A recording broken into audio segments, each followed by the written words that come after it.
Hello friends, मेरा नाम है तुमेश पटेल और आज मैं पढ़ाऊंगा आपको कक्षा 10वीं का गणित, जिसमें अध्याय 2 को मैं आपको पढ़ाऊंगा। ठीक है, इसमें हमने ये सारे प्रश्न यहाँ पे हम हल कराएंगे। हमने अध्याय 1 का जितने भी प्रश्न हैं उन सभी को हमने प्रश्नावली उसके प्रश्नावली चारों प्रश्नावली को हमने अच्छे से हल करके वीडियो बना दिए हैं। आप उसको इस चैनल के डिस्क्रिप्शन पर जाके देख सकते हो। ठीक है, या चैनल में भी जाके आप उसको विजिट कर सकते हो, देख सकते हो। ठीक है, अब चलिए हम अध्याय 2 के प्रश्नावली 1 की तरफ आगे बढ़ते हैं, जिसमें आपको प्रश्न दिए गए हैं। निम्नलिखित कथनों को समीकरण के रूप में लिखिए। आपको कथन दिए गए हैं और आपको इसको क्या करना है, समीकरण के रूप में लिखना है। पहला प्रश्न हम पढ़ते हैं यहाँ पे। एक विद्यालय के क्रिकेट कोच ने 3 बल्ले और 6 गेंदें 3,900 रुपए में खरीदी। वहीं से उन्होंने एक बल्ला और 2 गेंदें 1,300 रुपए में खरीदी। अब सबसे पहले इसमें समीकरण की बात आती है। अब समीकरण होता कैसे है, किस रूप में होता है, उसको मैं आपको बताता हूं। तो समीकरण क्या होते हैं, ax² plus bx plus c के रूप में होना चाहिए। जब ऐसा है तब हम उसको एक समीकरण बोल सकते हैं, है ना। यानी बराबर के बाद 0 या कुछ नंबर होना चाहिए और इधर भी इस टाइप से होते हैं। इनको हम क्या बोल सकते हैं, समीकरण बोल सकते हैं। ठीक है, अब चलिए ये जो बोल रहा है उस पर थोड़ा सा गौर फरमाते हैं। हमने यहाँ पे सबसे पहले हम थोड़ा सा मान लेते हैं। यहाँ पे चलिए लिखते हैं, यहाँ पे हल करके माना। अब माना में आप क्या लिखोगे, एक विद्यालय के क्रिकेट कोच ने क्या किया, बल्ला खरीदा और गेंद खरीदे हैं। तो माना एक बल्ले की कीमत क्या है, तो x रुपए है। ठीक है, x रुपए है मान लीजिए। इसी प्रकार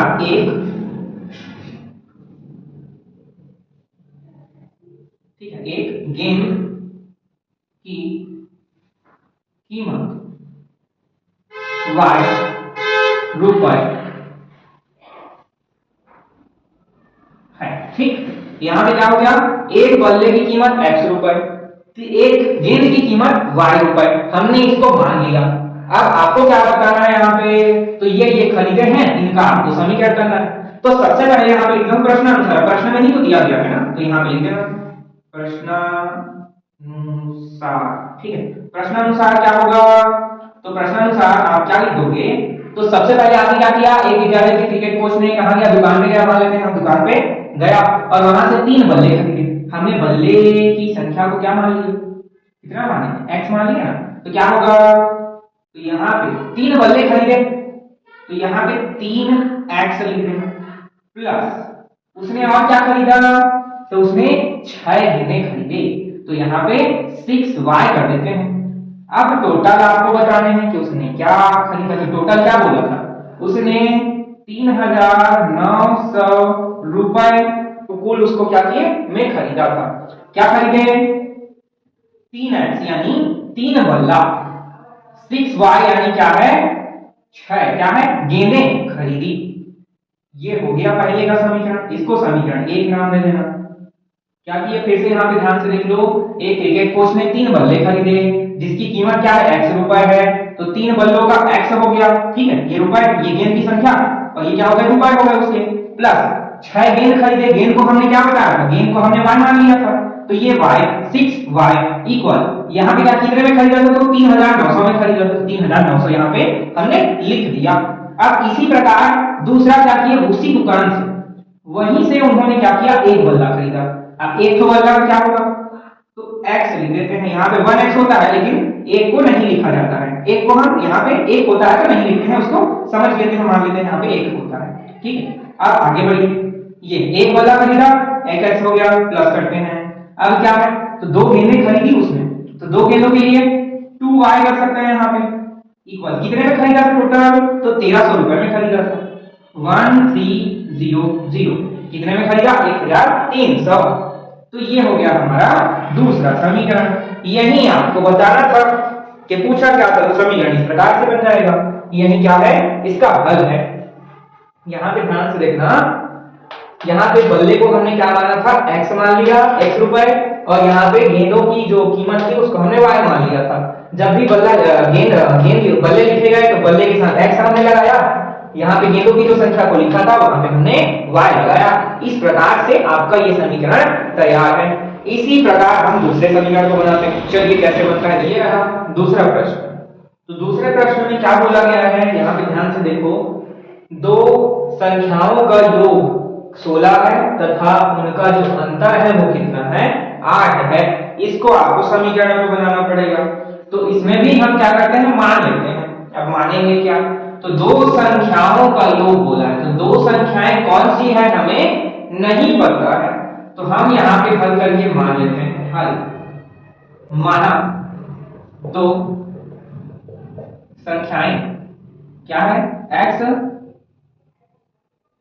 तथा y है। ठीक, दो संख्याएं क्या है? x तथा y है।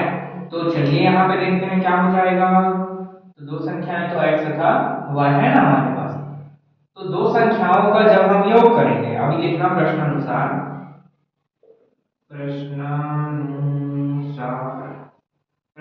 क्या होगा। तो यहाँ पे दो संख्याओं का योग, तो x और y का योग, x प्लस y बराबर कितने हैं? तो 16। इसको समीकरण 1 दे देना। दो संख्याओं का क्या था? अंतर पूछा था। अंतर मतलब क्या होता है? घटाना होता है, ध्यान देना। तो x माइनस y बराबर क्या होगा? 8 होगा। ये समीकरण 2 है। बस यही करना था। योग बोला मतलब जोड़ना, अंतर पूछा मतलब घटाना होता है। इतना ही आपका ये क्या है? हल है। यही आपको पूछा गया था। चलिए तीसरे प्रश्न की तरफ आगे देखते हैं। आपका ये तीसरा प्रश्न पहले प्रश्न की तरह ही बनेगा। ठीक है, तो यहाँ पे देखिए, एक फल की दुकान पर 2 किलोग्राम सेब तथा 1 किलोग्राम अंगूर का मूल्य 160 तथा उसी दुकान पर 4 किलोग्राम सेब तथा 2 किलोग्राम अंगूर का मूल्य 300 था। ठीक है, इतना है। तो अब यहाँ पे इसको हल करेंगे, जैसे पहले प्रश्न में माने थे वैसा ही इसी प्रश्न में भी मानेंगे। सबसे पहले हल करना, हल कर दिए। अब हल करने के बाद आप क्या मानोगे यहाँ पे? तो सबसे पहले क्या है? सेब बेच रहा है और अंगूर बेच रहा है, तो हम मानते हैं। माना 1 किलोग्राम सेब का मूल्य x रुपए है। ठीक है, x रुपए है तथा 1 किलोग्राम क्या बेचा? दूसरे में अंगूर बेचा। अंगूर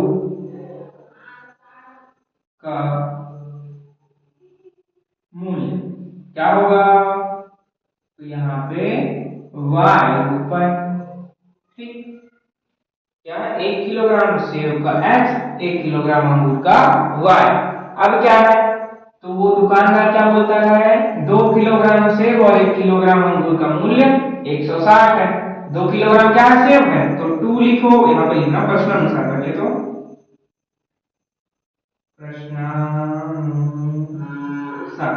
प्रश्नानुसार क्या होगा? पहले क्या है? 2 केजी सेब है, तो 2 सेब को क्या माने हैं? सेब को x माने हैं, तो 2x प्लस और क्या है? 1 किलोग्राम अंगूर मिला के, है ना, अंगूर को क्या मान लिए? y। तो ये y बराबर 1 किलोग्राम है तो सिर्फ y लिख दो, ये हो गया। अब क्या है? उसका कीमत कितना है? तो 160 रुपए। ये हो गया, है ना।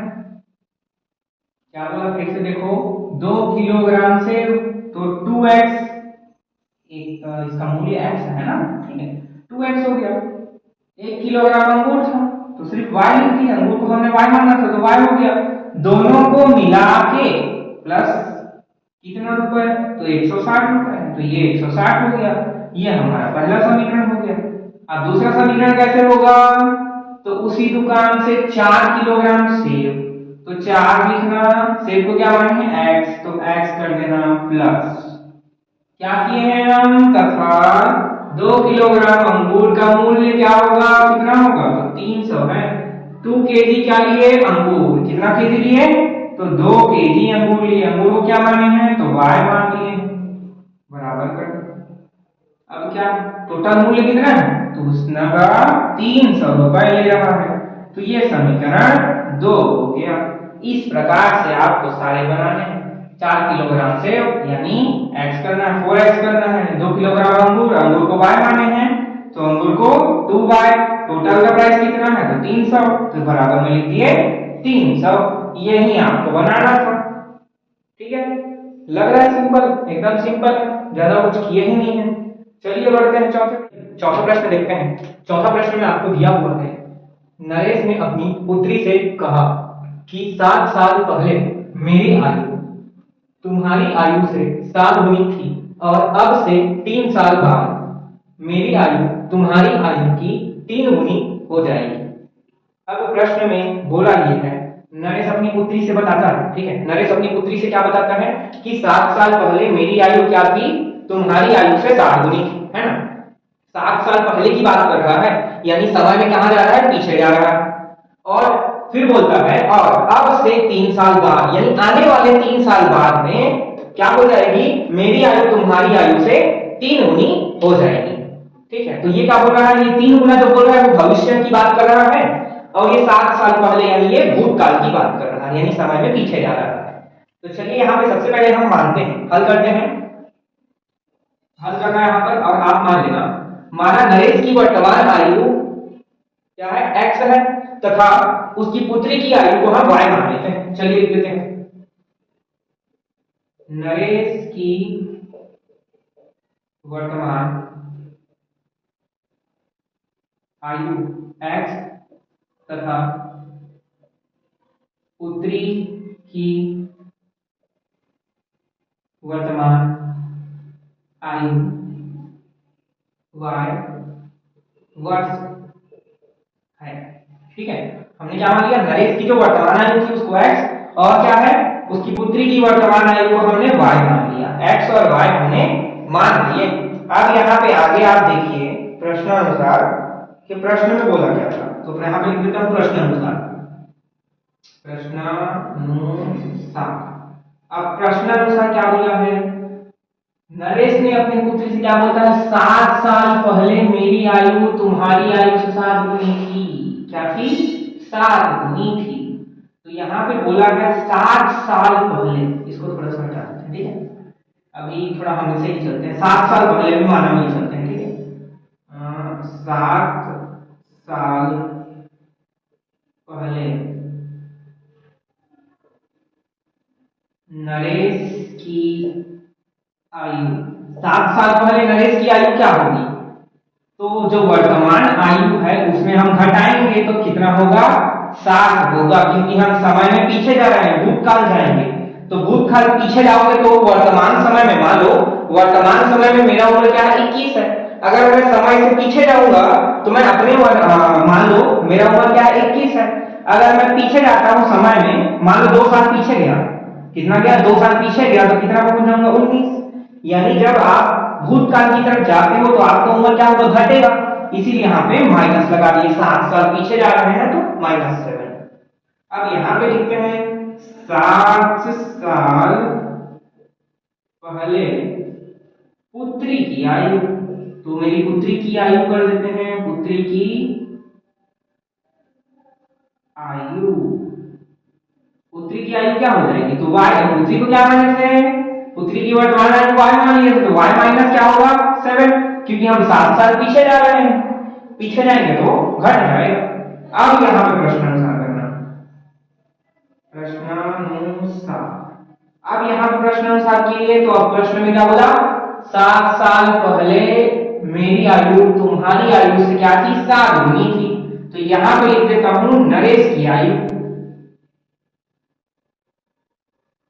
नरेश की की आयु बराबर लिखना, कितना गुना था पुत्री से, तो 7 गुना था। किसकी आयु से, तो पुत्री की आयु से। पुत्री की आयु है ना, ये हो गई ना, पुत्री की आयु से ये कर दिए। अब यहाँ पे ध्यान देना, नरेश की आयु हमने अभी यहाँ पे माना, कितना माना, तो x - 7 हमने माना। और यहाँ पे क्या है, 7 है तो 7 लिख देना, ठीक है, 7 है तो 7 लिख दीजिए। अब यहाँ पे पुत्री की आयु है, तो पुत्री की आयु हमने क्या किया, 7 साल पहले, तो यहाँ पे हो जाएगा y - 7। अब इसको गुणा कर दो, तो गुणा कर दोगे तो क्या हो जाएगा भाई, यहाँ पे देखिए 7 का अगर y के साथ कीजिएगा तो 7y आ जाएगा, और 7 को अगर 7 के साथ करिएगा तो क्या आएगा, 7 सत्ते 49, है ना, 7 सत्ते 7 7 का 49 हो गया। अब आप क्या करना है, तो इस पद को हमें क्या करना है, पक्षांतर करना है, इधर लेके आना है, ठीक है। इस पक्ष को क्या करेंगे, इधर पक्षांतर कर देते हैं, चलिए कर देते हैं। तो क्या होगा, देखिए यहाँ पे x - 7 है, इसमें क्या करूंगा मैं, 7 को इधर दे देता हूं और ये 7y को मैं इधर लाऊंगा। इसमें क्या है, प्लस है, तो इधर आके क्या होगा, माइनस हो जाएगा। इसमें -7 है, ये इधर जाके क्या हो जाएगा, प्लस हो जाएगा। आप अगर पीछे का वीडियो नहीं देखे होगे तो उसको चैनल में डिस्क्रिप्शन है, डिस्क्रिप्शन में दिया गया है, आप जाके देख सकते हो, ठीक है। यहाँ पे यहाँ देखिए, अब ये क्या हो जाएगा, x हो जाएगा। अब यहाँ पे ध्यान दो, इस 7y को मैं उधर करता हूँ, प्लस में है तो इधर आके -7x हो गया। अब यहाँ पे आप बराबर कीजिए, यहाँ पे क्या बचा हुआ है, भले यहाँ इसको इधर करते हैं, ये -7 है, इधर आके क्या हो जाएगा, 7 + 7 हो जाएगा। यहाँ पे -49 है अपने पास, इसको ध्यान देना। अब इसमें ही देखो, इधर ही देखो, अब क्या हो जाएगा, तो x - 7x इक्वल, यहाँ पे अगर इसको मैं घटाऊं तो 42 मेरे को मिलेगा, है ना, मिल गया ना। अब क्या करना, यही आपका एक समीकरण आंसर बन जाता है। अगर आप इसको नहीं करना चाहते, बुक में आपका इसको एक स्टेप आगे करके दिया है, तो बुक में कैसा दिया है, x - 7y, सॉरी, ठीक है, ये क्या था, y था, है ना, ये y था, ये y, ठीक। इसको क्या कर दिए हैं, इसको इधर लेके आ जाओ, तो -42 है तो इसको इधर कर दोगे तो इधर आके क्या होगा, +42 हो जाएगा, इक्वल में 0। इस प्रकार से समीकरण आपके बुक में दिया है, तो ये हो गया पहला समीकरण। आप चाहो तो इसको भी मान सकते हो, ठीक है, यहां तक भी बनाओगे तो भी सही है, इतना करोगे तो भी सही है, ठीक है, दोनों समीकरण हम बोल सकते हैं। इसमें क्या काम किया, बस इसको अंदर ले गया है, ये हो गया है। इसको बाहर भी रखोगे तो भी सही है, अंदर डालोगे तो भी सही रहेगा। अब यहां तक आपको समझ में आया, क्या क्या किए यहां तक में, तो यहां तक में एक बार और फिर से देख लो, ज्यादा कुछ नहीं किए हमने। यहाँ पे मान लिया नरेश की वर्तमान आयु x तथा पुत्री की वर्तमान आयु y, x और y मान लिए। अब प्रश्न में पहली बार में बोला था 7 साल पहले मेरी आयु, तो 7 साल पहले, तो 7 साल पहले नरेश की आयु क्या है, x - 7 है। यहाँ पे बोला था तुम्हारी आयु से क्या 7 गुनी थी, है ना, तो 7 साल पहले दोनों की आयु निकालिए। 7 साल पहले नरेश की आयु, 7 साल पहले पुत्री की आयु, ये कितना हो गया, यानी भूतकाल में गया, तो इसलिए हम माइनस रखे हुए हैं। अब प्रश्नानुसार हमने कर दिया, तो यहाँ पे हमने बताया नरेश की आयु, यहाँ पे बोला था नरेश ने अपनी पुत्री से क्या कहा था, 7 साल पहले मेरी आयु तुम्हारी आयु से क्या थी, 7 गुनी थी। तो इसी चीज को हम यहाँ पे बताए हैं, नरेश की आयु बराबर 7, क्योंकि 7 गुनी थी, किससे 7 गुनी थी, तो पुत्री की आयु से 7 गुनी थी। तो यहाँ पे इंटू करके पुत्री की आयु, और फिर यहाँ से तो आपको पता है, आप कर ही सकते हो, 7 को y से गुणा किए तो 7y, 7 को 7 से किए तो 49, ये जैसे करता है ऐसा आ गया। अब हमने यहाँ पे क्या किया, -7 को इधर फेंका, तो ये क्या हो गया, +7 बन गया, उधर आप देख सकते हैं। उसके बाद हमने क्या किया, 7y को हमने इधर फेंका, ये प्लस में है, इधर आके क्या हो गया था, माइनस में हो गया था। अब इसी चीज को हमने क्या किया, इसको 7 को 49 से माइनस कर दिए तो -42 बचा आपके पास, है ना। अब इसके बाद हमने क्या किया, 42 को अंदर ले आए, तो x - 7y + 42 इक्वल 0। तो ये हो गया एक समीकरण। अगर आप चाहो तो यहाँ तक बनाओगे तो भी नंबर मिल जाएगा, नंबर नहीं कटने वाला है। तो यहाँ तक एक समीकरण आपको मिल गया, यहाँ तक कंप्लीट। समझ में आया आप लोगों को? समझ में आ गया होगा तो सब्सक्राइब कर लो जल्दी से। चलिए अब आगे बढ़ते हैं। प्रश्न में क्या बोला था? और अब से 3 साल बाद मेरी आयु तुम्हारी आयु की 3 गुनी हो जाएगी। मेरी आयु तुम्हारी आयु से क्या होगी? 3 गुनी हो जाएगी। तो हम यहां पे फिर से करते हैं। 3 साल बाद, 3 साल बाद नरेश की आयु,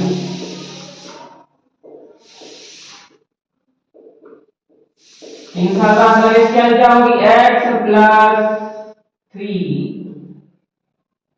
3 साल बाद पुत्री की आयु क्या हो जाएगी? तो पुत्री को क्या माने थे? y मान लिए थे। y प्लस 3 ये होगा। तो दिख रहा है आपको अच्छे से? तो चलिए यहाँ पे क्या बोला था? यहाँ पे प्रश्न में ये बोला गया था और अब से 3 साल बाद मेरी आयु तुम्हारी। तो 3 साल बाद बोला, यानी कहा गया वो भविष्य में गया था। जैसे कि मैंने आपको बताया मेरा उम्र क्या है? 21 साल है। अगर मैं कहां जाऊं? भविष्य में जाता हूं, तो भविष्य में आगे जाऊंगा, 2 साल आगे जाता हूं, तो मेरा उम्र क्या होगा? बढ़ जाएगा। 21 2 कितना होगा? 23 साल हो जाएगा। तो जब आप भविष्य में आगे जाओगे तो आप बढ़ते जाओगे, ठीक है? 50 के हो तो 52 के हो जाओगे, 5 साल चले जाओगे तो 55 साल के हो जाओगे, ऐसा। तो कहां गया? भविष्य में आगे गया तो मैं इसमें प्लस करूंगा, अगर मैं पीछे जाऊंगा तो माइनस लगाऊंगा। ये समझ में आया? प्लस और माइनस का कॉन्सेप्ट समझ में आया? चलिए अब यहाँ पे हम आगे बढ़ते हैं। तो प्रश्न में ही थोड़ा सा देखो, प्रश्न में ही सारा आंसर छुपा होता है। और अब से 3 साल बाद मेरी आयु तुम्हारी आयु से 3 गुनी हो जाएगी। जैसे इसको 7 किए थे सेम इसको 3 कर देंगे। नरेश की आयु बराबर 3 गुणित पुत्री की आयु। ये हो गया, ये कर दें। ठीक, नरेश की आयु क्या है? तो x प्लस क्या है? 3 है। 3 यहाँ पे है, गुणित है, पुत्री की आयु क्या है? तो y प्लस 3 है। अब आप क्या करेंगे? तो आपको पता है आपको गुणा करना है। Very good. तो 3y कितना हो जाएगा? 3y प्लस 3 दिया 9 हो जाता है। 3 सही बताया आपने। यहाँ पे x प्लस 3 कर देंगे।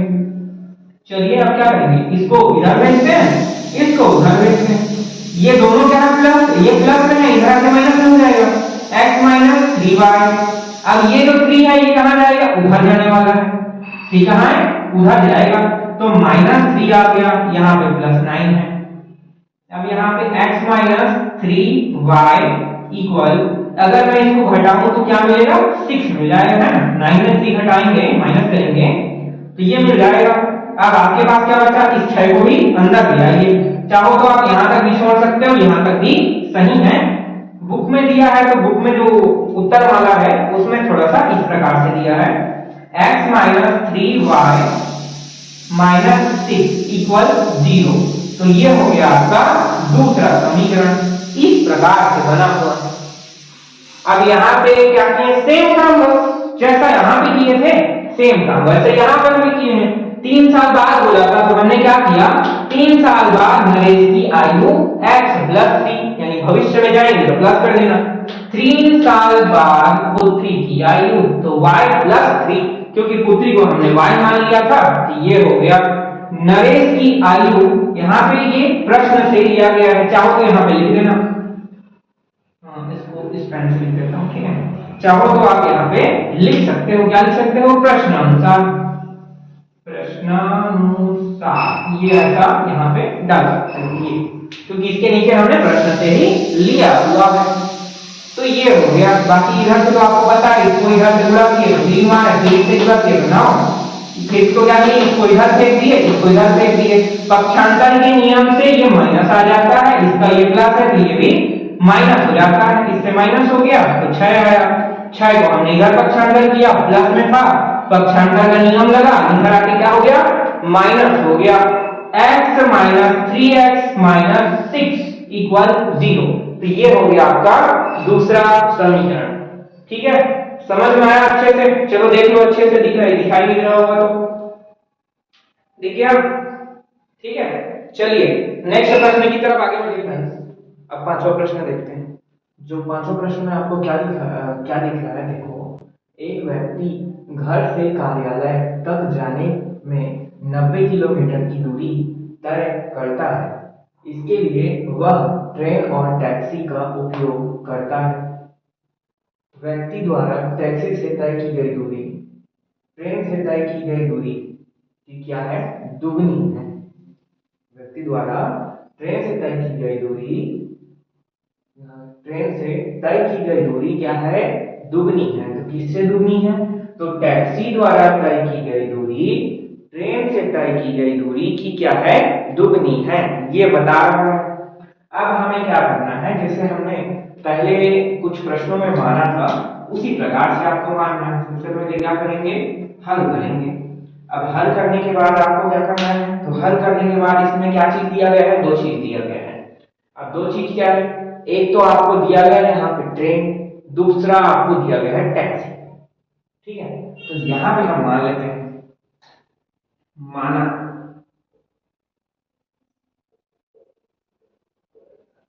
टैक्सी से तय की गई दूरी क्या होगी, x। ठीक है, तथा ट्रेन से तय की गई दूरी क्या है, y है। ये हमने मान लिया, ट्रेन से तय की गई दूरी x तथा टैक्सी से तय की गई दूरी क्या है, x तथा ट्रेन से तय की गई दूरी y है। ये हमने मान लिया। अब प्रश्न में बोला क्या था, प्रश्नानुसार चलते हैं। ठीक है, यहाँ पे लिख देता हूं प्रश्नानुसार, है ना। तो हम प्रश्नानुसार चलते हैं। तो प्रश्न में बोला गया है, एक व्यक्ति घर से कार्यालय तक जाने में 90 किलोमीटर दूरी तय करता है। इसके लिए वह ट्रेन और टैक्सी का उपयोग करता है। ट्रेन से चढ़ता है, उसके बाद टैक्सी पकड़ता है ना। तो ट्रेन प्लस टैक्सी बराबर 90 किलोमीटर। क्या बोला, अगर मैं यहां से मान लो अभी कहां हूं, मैं चांपा पे हूं। अब चांपा से मैं बिलासपुर जाना है, बिलासपुर के मान लो मैं जाता हूं चौकसी इंजीनियरिंग कॉलेज। अब मैं यहां से जाऊंगा तो ट्रेन में बैठ के जाऊंगा। अब वहां स्टेशन पे उतरने के बाद मेरे को ऑटो चाहिए, टैक्सी चाहिए ना, तो मैं टैक्सी से लेके कहां जाऊंगा, चौकसी इंजीनियरिंग कॉलेज।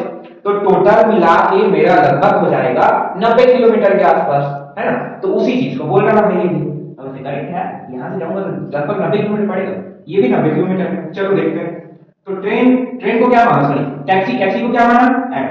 इसमें टैक्सी पहले चढ़ा, हम टैक्सी बाद में चढ़े थे, प्लस क्या करेंगे, तो ट्रेन भी तो चढ़ेंगे ना, टैक्सी चढ़ा और ट्रेन चढ़ गया। टोटल कितना किलोमीटर गया, तो ये 90 किलोमीटर। ठीक, अभी ये कितना हो गया, समीकरण 1 हो गया। यही तो हमें चाहिए था, ये समीकरण बन गया। अब दूसरा समीकरण कैसे बोलेंगे, चलो ये हो गया, उपयोगकर्ता है। व्यक्ति द्वारा टैक्सी से तय की गई दूरी ट्रेन से तय की गई दूरी की दुगनी है। क्या है, की दुगनी है। अब यहाँ पे आपको बताया गया, यहाँ पे बनाया ट्रेन से तय की गई दूरी को क्या माने थे, y मान लिए थे। क्या बोला फिर से, एक व्यक्ति द्वारा टैक्सी से तय की गई दूरी, ठीक है, टैक्सी से तय की गई दूरी ट्रेन से तय की गई दूरी की क्या है, दुगनी। तो टैक्सी किस कौन, ये x वाला है, तो x मान लिए, है ना। फिर क्या करोगे, ऐसा रुको यहाँ पे लिख देते हैं, x हो गया, यहाँ पे x हो गया। अब क्या होगा, क्या पूछा था, टैक्सी से तय की गई दूरी ट्रेन से तय की गई दूरी की दुगनी है। ट्रेन कौन है, ये दुगना बोला है तो 2 कर दो, किससे गुणा करना है, 2 से गुणा करना है। ट्रेन किसको माने हो, तो y को माने हो, ये हो गया। क्या पूछा था, फिर से देखो, व्यक्ति द्वारा टैक्सी से तय की गई दूरी, टैक्सी से तय की गई दूरी ट्रेन से तय की गई दूरी की दुगनी है। तो टैक्सी से तय की गई दूरी क्या है, ट्रेन की दुगनी है। ये ट्रेन की दूरी है जिसको हमने 2 से गुणा कर दिया, ये टैक्सी की दूरी है। टैक्सी की दूरी ट्रेन से तय की गई दूरी की क्या हो गई, दुगनी हो गई। ठीक, समझ में आया? ये कर देना समीकरण 2, यही आपको लेके आना था। तो ये हो गया 5वां का भी आंसर, है ना? यही आपको लेके आना था। चलिए अगला प्रश्न देखते हैं। चलिए अब हम देखते हैं दूसरा प्रश्न। तो इसमें प्रश्नावली 1 के दूसरे प्रश्न की तरफ चलते हैं। इसमें आपको क्या लिखा है, सबसे पहले इसको पढ़ते हैं, ठीक है? उसके बाद हम इसके हल को देखेंगे। निम्नलिखित समीकरणों के, ठीक है, समीकरणों के आलेख चित्रों को देखकर, ठीक है, आलेख चित्रों को देखकर अनेक हल के बारे में पता करें। ठीक है, इनके क्या क्या हल हैं, कैसे हैं, इनको आपको हल करना है। तो चित्र को देखकर, ठीक है, आलेख चित्र यानी ग्राफिकल, ठीक है, ग्राफ में जो चित्र बने हुए हैं उनको देखकर आपको इनका हल निकालना है। तो हल यहाँ पे हमने दिए हुए हैं, ठीक है, आपको चित्र भी अभी दिखाते हैं। ये हल है, ठीक है, ये सारे हल हैं। तो सबसे पहले आपको पहला का मैं चित्र दिखाता हूँ, ठीक है। ये यहाँ पे आपको चित्र दिख रहा होगा पहले वाले का, ठीक है। अब यहाँ पे ध्यान देना ग्राफ कैसा बना है। तो ग्राफ आपको दिख रहा होगा कटान बिंदु ऐसा कट गया होगा, ठीक है। यहाँ पे देखिए चित्र में आपको दिख रहा है ऐसे कटान गया है। कटान बिंदु के जो पॉइंट में, जिस पॉइंट पे कटान बना हुआ है उसके पहले पद को देखो। जब भी आप ब्रैकेट में कुछ नंबर लिखते हो, मान लो x और y, ये जो ब्रैकेट है, ठीक है, जैसे आपको कोई भी ग्राफ में बताता है ना कि ये पॉइंट पे ऐसे कटा है, ये पॉइंट पे ऐसे कटा है, तो इस पॉइंट को आप जो नंबर से दर्शाओगे, मान लो 2 3 पर है, ठीक है, 2 3 ऐसे दर्शाओगे, तो इसका जो पहला पद होता है वो क्या होता है, x होता है, और दूसरा पद y होता है हमेशा हर ग्राफ के नंबर में। तो जो पहला पद है वो क्या है, 2 है, तो 2 क्या होगा, x का मान होगा, और 3 क्या होगा, y का मान होगा। और हमेशा जिस ग्राफ में कट का चिन्ह या कटान बिंदु का चिन्ह बना होता है उसमें क्या बोलोगे, अद्वितीय हल होता है। क्या हल होता है, तो अद्वितीय हल होता है। ये पहला वाला समझ में आया, ठीक है। अब दूसरा वाला देखो, ब वाले में आ जाओ। अब ब वाले का आपको ग्राफ यहाँ पे दिखाई दे रहा होगा। तो ब वाले का ग्राफ कैसा गया है, देखो एक सीधी लकीर में गया है, एक सीधी लकीर में गया है ना। कैसे टाइप का बना, ऐसे टाइप का बना है, एक सीधी लकीर में चला गया है। अब आप इसका तो हल ही नहीं निकाल सकते ना। ये कहां तक गया है ये हमें पता ही नहीं है, ये सिरा कहां तक गया है वो पता ही नहीं है, ये सिरा कहां तक गया है ये भी पता नहीं है, जाए जा रहा है, जाए जा रहा है। तो इसीलिए x का मान यहाँ पे दिया गया है 1 3 5, ये डैश डैश लगा, मतलब कहां तक जा रहा है उसका हमें पता ही नहीं है, अनेक है वो, एक नहीं अनेक है। y का मान भी यहाँ पे गया हुआ है 2 1 0 -1 -2 -3, ये जाता जा रहा है, हमें पता ही नहीं है। इसीलिए इसका हल को हमने क्या बोला है, अनेक हल बोला है। अब यहाँ पे देखिए सा वाला प्रश्न। तो सा वाले का चित्र आपके यहाँ पे सामने में है, देखिए देखिए उसको दिख रहा है। अब सा वाले में कैसा गया है, तो 2 लकीर गया होगा, ठीक है। कैसा वाला ग्राफ दिया हुआ है, तो आपको ऐसे टाइप का ग्राफ दिया होगा, उसमें क्या है 2 लकीर ऐसे करके गया है, ये गया ना, तो इससे कट रहा है ना इसमें टच हो रहा है, किसी में टच ही नहीं हो रहा है, स्वतंत्र अपने एरिया में गए। अब अपने अपने एरिया में चले गए, ये इधर से सीधा चला गया, इधर से सीधा चला गया, दोनों को कोई मेल जोल है ही नहीं, दोनों समीकरणों का क्या है, कोई मेल जोल है ही नहीं, अपने अपने रास्ते में मगन है। तो इसमें क्या बोला है, x और y का क्या है, कोई भी मान क्या होगा था, प्राप्त ही नहीं हुआ। x और y का क्या हुआ, कोई भी मान प्राप्त ही नहीं हुआ।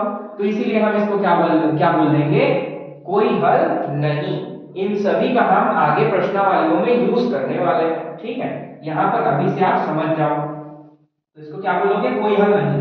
जिस भी समीकरण का कुछ हल नहीं आएगा, x और y का मान नहीं आएगा, या x का आएगा y का मान नहीं आएगा, y का आएगा तो x का मान नहीं आएगा, तो उसे आप बोल सकते हो कोई हल नहीं, या जीरो हो जाता है उसको बोल सकते हैं।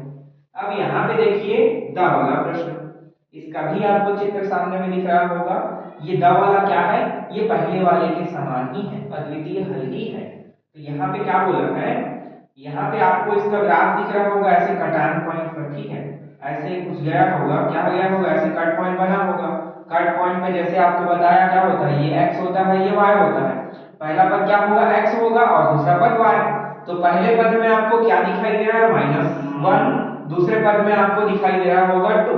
तो उसको हम x1 मतलब x और y ऐसे करके मान लेते हैं।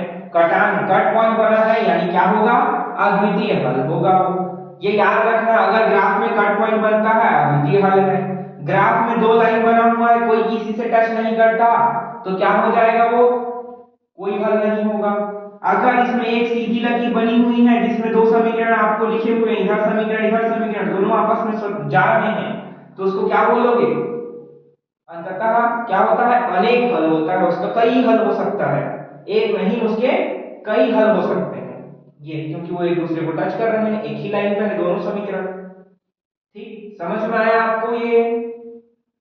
ठीक, समझ में आया होगा तो लाइक और सब्सक्राइब कीजिए। ठीक है, आगे की वीडियोस या इससे पहले के वीडियोस जो बन चुके हैं वो हम चैनल के डिस्क्रिप्शन पे आपको दे देंगे, वहां से आप इसके पहले का देख सकते हो। चैप्टर 1 का हमने पूरा वीडियो बना दिए हैं, तो ये आप एक बार और देख लीजिए अच्छे से। आपको समझ में नहीं आता तो वीडियो रिवाइंड करके देख लीजिए। अगर उससे भी समझ नहीं आता तो आप कमेंट कर दीजिए, हम इसको और अच्छे से डिटेल करके वीडियो डाल देंगे। ठीक है, चलिए धन्यवाद।